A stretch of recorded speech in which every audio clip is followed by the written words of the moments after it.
Gracias amigos por continuar con nosotros en la mañana más informativa de la televisión, la mañana de EVTV. Y vamos a un poco a invertir el orden del programa. Vamos a comenzar con los segmentos de conversación y luego estaremos revisando las informaciones que aparecen en la prensa nacional. Y vamos a iniciar este segmento de conversación con el mayor general Cliver Alcalá Cordones. Él está en Skype, ahí lo tienen ustedes en pantalla de EVTV y me complace darle los buenos días. Y quiero ver si me coloco de manera que nuestros amigos de Instagram puedan ver la imagen del general en las pantallas de nuestro estudio. General, gracias por aceptar la invitación. Muy buenos días. No, gracias a usted y un saludo a los que ven ese programa allá en Miami y en el mundo, ¿no? Sí, muchísimas gracias. Bien, quisiera comenzar, general, por el tema que tanto ha sido el de esta semana. Y me refiero a la situación de la ayuda humanitaria. El domingo, usted como militar, obviamente debe haber estado enterado de todo lo que corrió en bolas a través de internet, de grupos de WhatsApp, de redes sociales, que si llegan hoy, que si llegan esta noche, que si a las 12, que si pasan los camiones, que si la guardia no los deja pasar, van a invadir los marines de Venezuela. Todo eso fue el domingo. Ya hoy estamos a jueves, mucha gente dice que el tiempo conspira contra la democracia. Yo particularmente, y me disculpa la referencia personal, creo que es al revés, que el tiempo conspira contra Nicolás Maduro. Pero quisiera desde el punto de vista estratégico y militar que usted me hiciera una lectura de lo que está ocurriendo. Bueno, realmente yo coincido también contigo en el sentido de que el tiempo conspira con Maduro, no con el presidente Guaidó, ¿no? En este momento, Maduro, en desesperación, recorre todo el país ante una fuerza armada desarmada. Donde va Maduro, los fusiles que tienen las tropas no pueden tener un cargador cerca. O sea, hay una desconfianza total por parte de los militares, por parte de Maduro hacia los militares. Para Maduro, la zozobra que vive hoy con relación a la ayuda humanitaria, porque realmente Maduro es un elemento que se comportaría como Somoza, cuando el terremoto de Managua, que la ayuda humanitaria que llegó del mundo, Somoza se la quedó para él, e incluso la monetaria, y Maduro, ese es su objetivo, ¿no? Interrumpir esa iniciativa del presidente Guaidó de solicitar una ayuda humanitaria a un país que lo requiere. Venezuela realmente, en el tema de medicina y alimentación, está hoy en su peor momento, ¿no? Esa decisión de Maduro de trancar las vías de penetración fronterizas venezolanas, de verdad que también juegan contra él. Hay sectores... En este punto, perdón, general, en este punto lo quiero interrumpir, porque también se ha especulado que a lo mejor podría ser una estrategia de Nicolás Maduro y su gente, decir, llegó la ayuda humanitaria, gracias, vamos a recibirla, entréguensela a los soldados venezolanos, y entonces ser ellos los que vayan supuestamente a los barrios, incluyan esa ayuda humanitaria a los CLAP, y digan, ve, se dan cuenta que yo no soy ningún dictador, recibí la ayuda que me mandaron y se la estoy repartiendo a los barrios. Y queda supuestamente como un príncipe. Yo no creo, porque Maduro hasta la saciedad se ha opuesto a que el pueblo venezolano sea asistido. O sea, Maduro va a asaltar la ayuda humanitaria donde la pueda conseguir, ¿no? Una de mis recomendaciones ha sido ingresarlas por el sur de Venezuela, sobre todo por Santa Elena de Guairén, donde el alcalde de la Gran Sabana ya se nombró como su presidente a Guaidó, ¿no?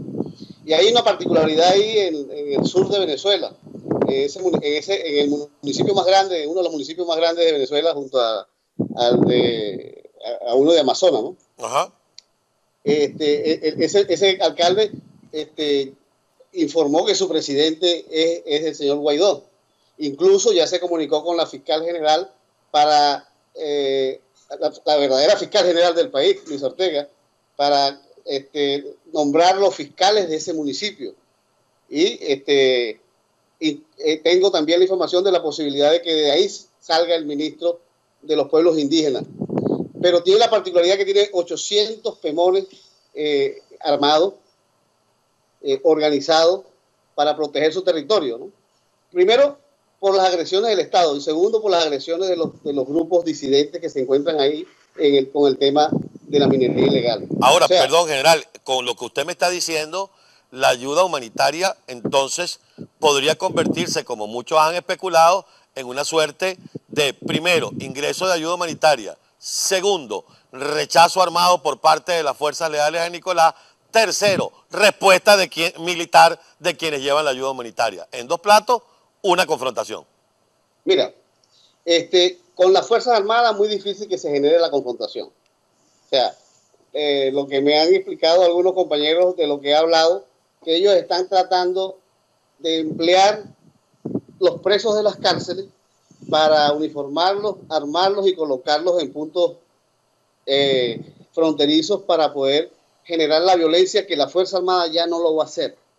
Desde el 10 de enero, producto de los antecedentes que Maduro elaboró para llegar a ese día, él perdió el poder. Y claro, ya un usurpador a partir del 10 de enero no solamente usurpa la presidencia, sino que usurpa la comandancia en jefe de la Fuerza Armada, ¿no? Y que su ministro es parte de una usurpación. Pues. O sea, ahí se generó una grieta tremenda. Yo he hablado con guardias, con soldados que me... ¿qué hacemos? Mira, ¿qué vamos a hacer? Yo le decía, mira, primero la ayuda humanitaria no se puede tocar. La ayuda humanitaria tiene que llegar, no como un objetivo de confrontación en el país, sino que tiene que llegar a los necesitados del país, ¿no? Sobre todo aquellos que requieren medicina, aquellos que requieren atención médica inmediata, que se están muriendo porque el desgobierno antes del 10 y a partir del 10 no permite el acceso a salud, no permite el acceso a la alimentación y no permite el acceso a la seguridad. Yo creo que también se van a equivocar con el tema de los presos. Si, a pesar de que Venezuela es una cárcel, los que están detenidos están en peores condiciones, ¿no? Y la proyección del gobierno de Maduro de emplear unos presos para darle armas, para darle uniforme, tampoco puede, no creo que le rinda los resultados que ellos esperan. Maduro está caído. El cómo está en proceso y cuándo eso se va a determinar en el momento que se diga. Yo siempre le he dicho a los compañeros que el 23 de enero del 58 no fue el 24 porque era muy tarde y no fue el 22 porque era muy temprano. O sea, fue el 23 porque ese era el momento. Y nosotros vamos a tener nuestra fecha en este marco y sobre todo ya en un expresidente como Maduro, que ya incluso sus compañeros de armas, no, sus compañeros políticos y de complicidad, como Arias Cárdenas, ya le dijo que diera un paso, que entregara, que había un futuro, asociando eso al 4 de febrero.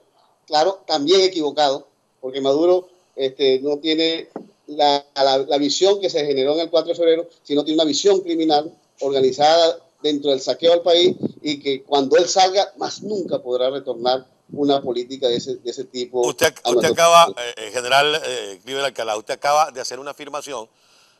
Primero, yo comparto, no soy militar, pero uno viendo la cosa desde el punto de vista político y desde el punto de vista del análisis, y además quienes estamos afuera de pronto manejamos mucho y mejor información que algunos. Estamos más informados. Así es. Ahora bien, cuando usted... Debemos informar, sobre todo, en mi caso, a los compañeros de la Fuerza Armada. Así es. De lo que está pasando y de lo que debe pasar. Ajá, le decía que comparto su afirmación, Maduro está caído. Ahora bien, para beneficio de aquellos, para el pueblo, para la gente que nos ve y que no tiene ni militares, ni políticos en su familia y que de pronto piensan que se está pasando el tiempo y que eso está enfriando la cosa, yo le voy a dejar una pregunta antes de irnos a la pausa y tiene que ver con el tema de la lealtad militar. Usted ha dicho que cada vez que Maduro va para un cuartel, para una guarnición, a reunirse con militares y a tomarse una foto con un poco con la tropa corriendo por el patio, a esa tropa o no le dan acceso a los fusiles o cargan los fusiles sin los cargadores y sin las municiones. Es decir, le los fusiles, pero no la munición. Así es. Ahora bien, ¿qué es lo que hace falta para el punto de quiebre? Y estoy hablando con un mayor general de la Fuerza Armada. Su respuesta, por favor, al regreso de la pausa. Amigos, continuamos aquí en la mañana más informativa de la televisión, nuestra conversación con el general Cliver Alcalá Cordones. Antes de irnos a la pausa, y lo tienen ustedes nuevamente en pantalla, antes de irnos a la pausa estábamos revisando esta situación realmente vergonzosa y criminal de lo que está ocurriendo con el sur de Venezuela, el arco minero, cómo de alguna manera, si se quiere hasta premeditada, nos cuenta en general, todos los elementos de vigilancia como radares fueron retirados y de alguna manera quedó eso por la libre y entonces pueden robarse los recursos de Venezuela entre Nicolás Maduro y sus cómplices.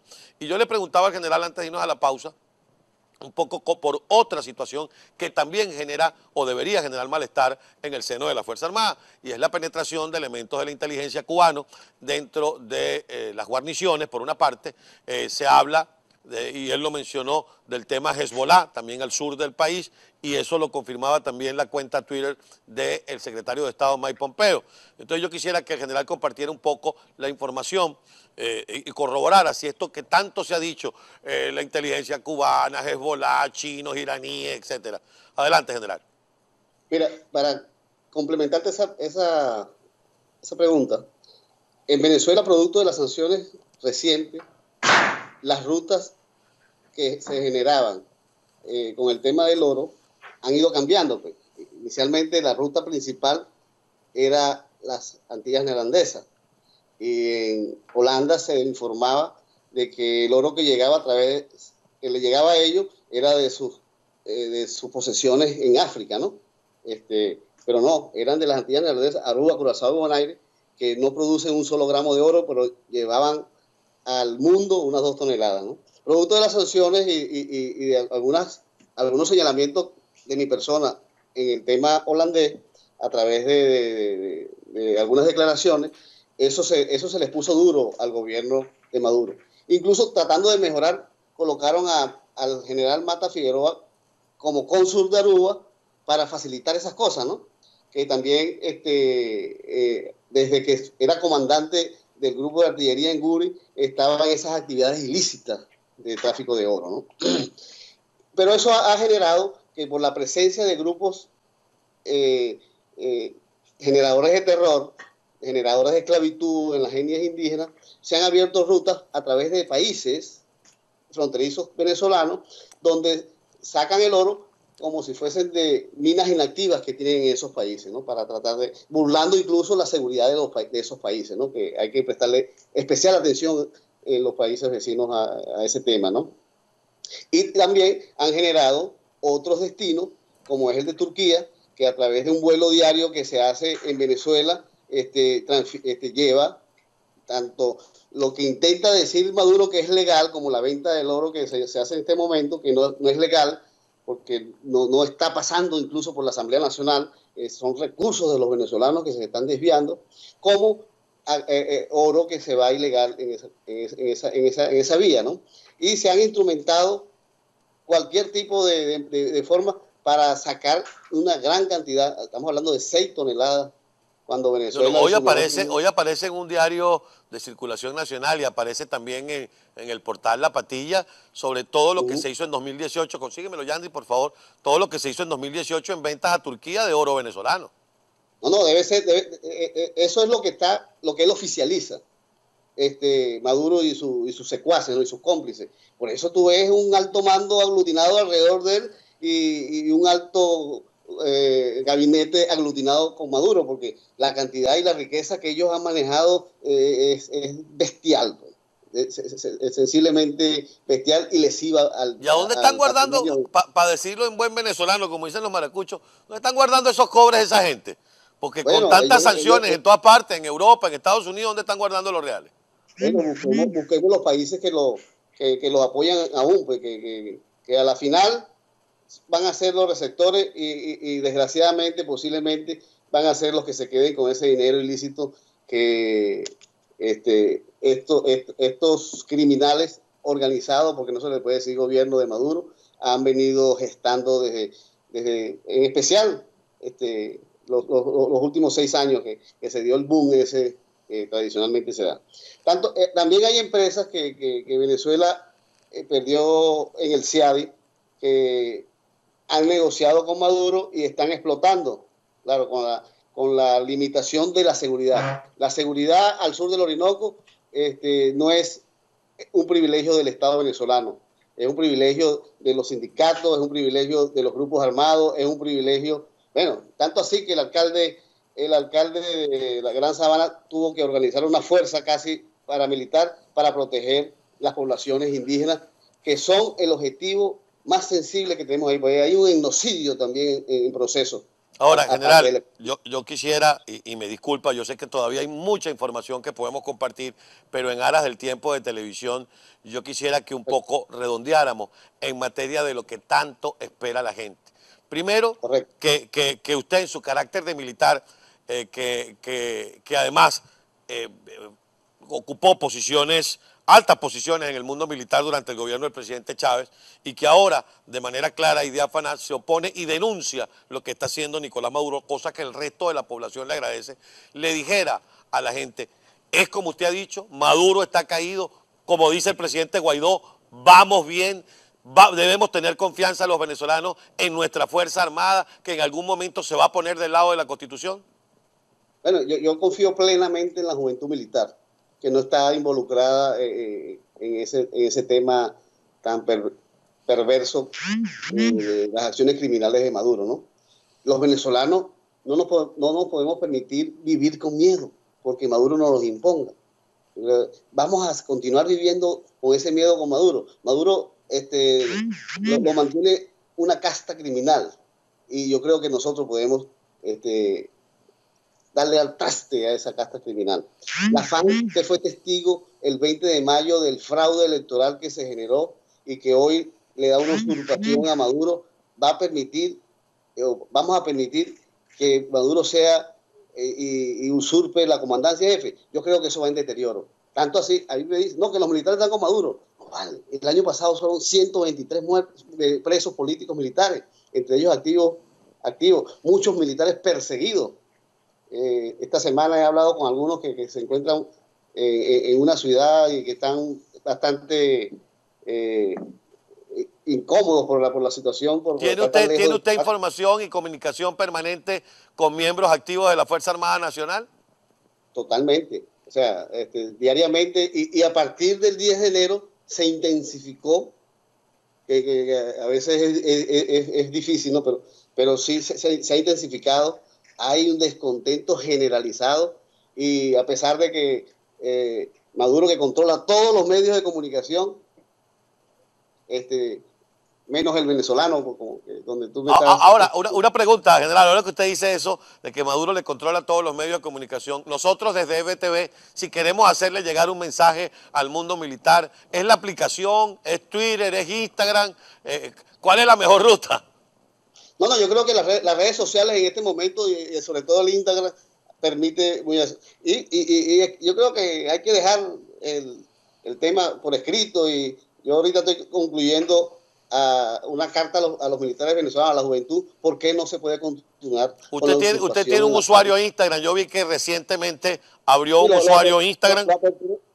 Lo aperturé por recomendación de la juventud, pues, de mi hija en especial, mi hija mayor, que es un medio masivo que permite llevar los temas cruciales en este momento, y también mi señora esposa que lo maneja también, que es necesario el tema de la comunicación a través de un medio tan masivo como este, ¿no?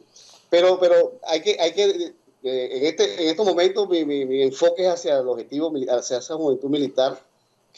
Perdón, su usuario es Alcalá Cleaver, ¿verdad, general? Alcalá Cleaver en Instagram. Ya lo veo, está recientemente fundado, pero ya tiene unos cuantos seguidores.